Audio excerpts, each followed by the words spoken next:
Where's the dungeon that you're talking about, man? The level 20 dragon. We going in?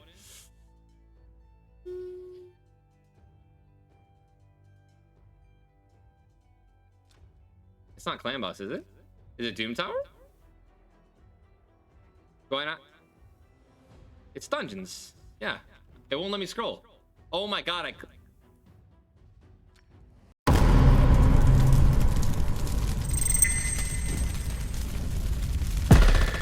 Hey guys, this is Hell Hades. This is another Raid Shadow Legends video. Guys, I want to break down the marketing move that Raid have made by getting Ninja on board. Try and look at it from both a business point of view for Raid, but also from a content creator point of view for Ninja. So Ninja, last night, if you didn't catch it, did his first live stream. It might be the first and only. And in places, let's be honest, it was pretty cringe. However, they didn't get him on board for a 1 hour live stream. They got him on board for his name. And for those that don't know, I'm just going to give you a couple of bits about Ninja. So, got accolades for one of the biggest ever, if not the biggest ever, viewer base on Twitch, which is a streaming platform. Massive YouTube following as well.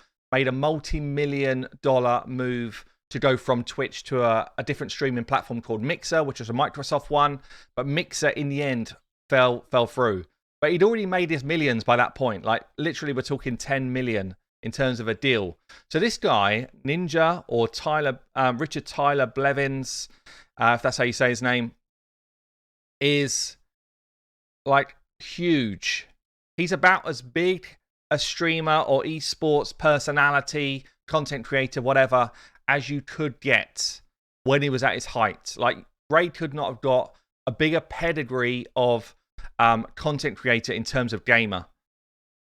Thing I would question is whether his community honestly are Raid players. Okay, we know that you need some cash to play Raid.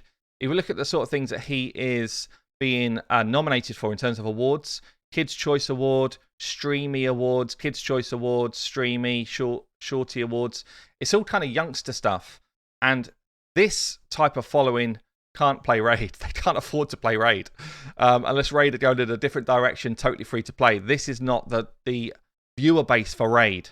But in terms of Ninja, like, you have to say, he's probably the first person that has moved from content creator and has done the job really well to getting himself on TV. He was on The Masked Singer in the US.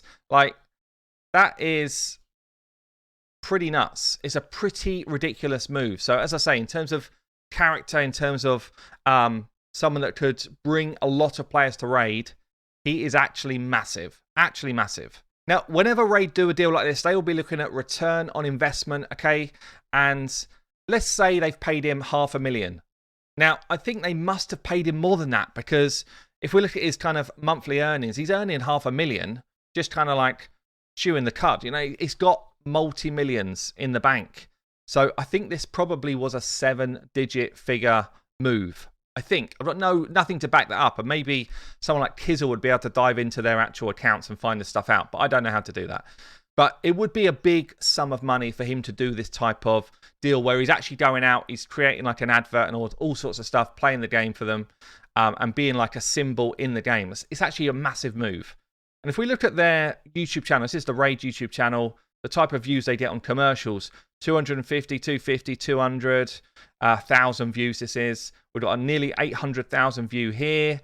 We've got a 10 million view here. This is an 8-month-old video. 170,000, 100,000. So the ones that have got more views, they would have paid to push out to the marketplace. Yeah, so the 4 million, 16 million on this one, 1.6. Yeah, so the Ninja video dropped 3 days ago, and it's already got 3.6 million views. It's actually a lot. It's a ton compared to what they normally do. This is big. Raid Shadow Legends made me a champion, and everyone can get it. Me, let's watch it him. through. Anyways, here's how it happened. This is the tale of an orphan adopted by the Shadowkin, who grew to become a mighty warrior. It was a long and difficult journey. He suffered greatly by the hands of his master. Not my best look. But kept training, facing every challenge. just that kind of like not my best look type of vibe. I think it does fall in line with his audience. Like it's like cheaty humor aimed at a younger audience for sure. Never slowing down Ow, dude, my mouse hand. Never slowing down! until he learned the art of blade and bow, as well as some other darker arts, Now we're talking. transforming the poor orphan into a true Shadowkin ninja. This is so awesome! Energy arrow, shadow strike. Download Raid Shadow Legends and get So there you go. From a raid perspective, the video's doing really well in just a few days. And to back that up, Raid were also on a bit of a slump in terms of their ratings in different areas of the App Store and stuff like that. So when we start to look at some stats, what I've done here is I've just pulled out the red line is the UK market, the green line is the American market, and then the blue line is the Russian market. And don't forget, the Russian player base in this game is actually massive. And you can see here, I've got this from May through to now. Basically, from May through to June, pretty steady. We then saw quite a slump in the middle of June and all the way down to the Russian market of 33rd spot for role-playing games. We're talking like 15 to 17 for UK and US. And the news announcement of Ninja being involved in the game literally came a week ago, the 13th of July. Since then, we've actually seen them rise back up 7, 9, and 11th in their particular different markets. So is this having an impact on... this is just free downloads, this one. Is it having an impact on their performance versus competitors? So Summoner's War is the blue line, red is Marvel Strike Force, and green is Raid. In fairness, Raid's stayed consistently high in their marketplace. You know, has it had a performance change in terms of revenue? Well, it's too early to say, honestly, but in terms of revenue, Raid just outperformed the market anyway. So they've got no concerns there. They've had a couple of dip-offs around that same time where they saw the slump, mid-June. But honestly, in terms of revenue, they've been pretty damn high on anything to do with the Google Play Store. And in terms of Apple, they've seen a little bit of a tweak back up. They do tend to spike up and down, probably depending on how much money they're plowing into marketing. So I think in terms of was this a good move for Raid, I think all of the evidence so far says yes, providing they get the return on their investment. And let's say they invested $1 million. All they'd need to really see is like a 4 million spike in revenue over a period of time, and then they would have made that money back pretty comfortably. So I don't feel like, although it's a huge amount of money, I think it's actually a great move for Raid.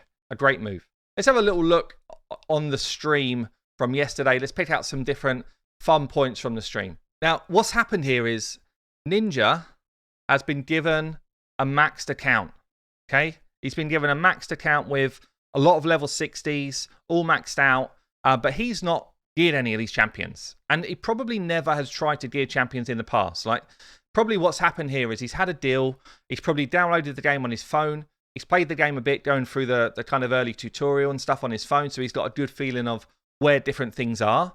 But honestly, he won't be playing this game inside out. And I, to a certain extent, would do... I'd probably, if I was getting paid a ton of money, I would do a lot more work than he did. But in fairness, the stream is not going to be what gets the player base in. It's going to be the connection with his name. It's going to be all of the advertising away from a stream. The stream was for him to showcase his champion out. Now, he's got this max team, and we go into campaign hard 1-1. Yeah. What about the slaughter, dude? We're just gonna vibe, man. Oh my god, you ready, guys? Remember the showcase. This is about a showcase. Low 40 Showcase of all-match Ninja, champs. Yeah, the we're character. a little juiced up a little bit, you know? What do you guys think, Hailburn? So he's trying to get a feel for what anything does. and obviously he's blowing everything up. Because literally any level 60 would do the same right there. Any level 60.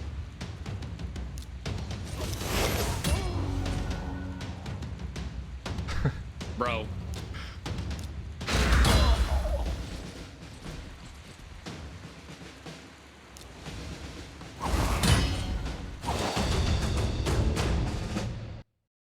So I guess from like a showcase point of view, at this point he's got no idea. And honestly, watching the start of the stream was pretty cringe and hard to watch because it was clear he's been thrown in with a load of champions, legendary champions that he doesn't understand. But he's then been asked to kind of showcase his character. Well, honestly, if I'm Raid, I'm setting this up way better. Yeah, I'm literally going to give him a bit of coaching around. You should run this sort. These are the areas that you should play. Yeah, and if I was you, I would run these teams and maybe preset the teams. They've got the ability to preset teams for him now. They really gave him no support, bearing in mind they must know he's not playing this game 24/7 before he does the stream. So we get to a point a little bit later in the stream and chat get involved. And they're like, you should get yourself onto Doom Tower, which he did. And in fairness, he blasted his way through a couple of levels of Doom Tower. And then, I don't know who said it, but someone was like, you should get Morley in your team. So he goes on to Morley and then realizes that Morley's not geared. And actually, we see as well that she doesn't have masteries in a minute. And this, I think, is where it kind of rams home to me the importance of what we do as content creators around tier lists, around recommending base level masteries for champions. And sometimes we get slammed for the choices that we recommend. But honestly, this game is so complex to a new player that, and you see it every time anyone does a sponsored stream like this, the understanding is not there at all. And certainly give someone like a max level 60 account, but the champions aren't geared. It's like, what do you expect this guy to do? He's in front of 4,500 viewers and he doesn't understand how to gear a champion, how, you know, what sort of masteries he should run. And he ends up just slapping a bunch of gear on. But I can tell you now, he would be literally wanting to die inside at this point. Because he's got no idea what's going on. He doesn't know what stats are good for this champion. And honestly, for the showcase he was doing, it doesn't matter because the whole point of him is to bring new players to Raid. He's not going to be playing Raid forever. He gets to the mastery screen and he's like, what the hell is this? How he fucking scrolls? That's okay. Let me show you the final build. So we end up with, honestly, just randomly clicking because he doesn't know what's going on, which is totally fine, by the way, because he shouldn't. He's not played the game. But I feel like from Raid's perspective, if you're trying to set up a streamer to really showcase your game, it's shocking. It's actually shocking. It was pretty cringe to watch. We just literally did all of Fort's Keep. Where's the dungeon that you're talking about, man? The level 20 dragon. We going in? Dying inside. I'm sure he is. I'm sure he's absolutely dying right now. It's not Clan Boss, is it? Is it Doom Tower? Going on? It's dungeons. Yeah. It won't let me scroll. Oh my god. There we go. There we go. But I guess there you go. Look, if I was to choose a sponsorship like Ninja's done here, what do I look at? I'm looking at, do I think that the game's actually pretty cool? Is it good for its market? Do I think my viewer base would play the game? And then do I think I would like to play the game? Honestly, if I don't tick the box on number 3, then sometimes I'll still do an integration sponsorship, but I won't be trying to look for like a long-term deal with somebody. And, you know, Ninja's probably earned well out of this, and hopefully it pulls a load of players to Raid. Question will be whether it pulls players that can actually play the game and you know, deal with its economy of, you know, pretty damn expensive game to play. But there you go. Look, do I think it's an absolute car crash? I think the stream probably was, but for what it needed to do, it did a job. For Raid, I actually think it's still a good like acquisition of a name behind their business, even if he's not of the same sort of levels that he was, you know, perhaps a year, 2 years ago. But there you go. Was it a good move for Raid? I still think it was, actually. But things like the stream probably were just kind of meant to be the icing on the cake, and they did not set him up at all to be successful on a stream. It was actually a bit of a joke.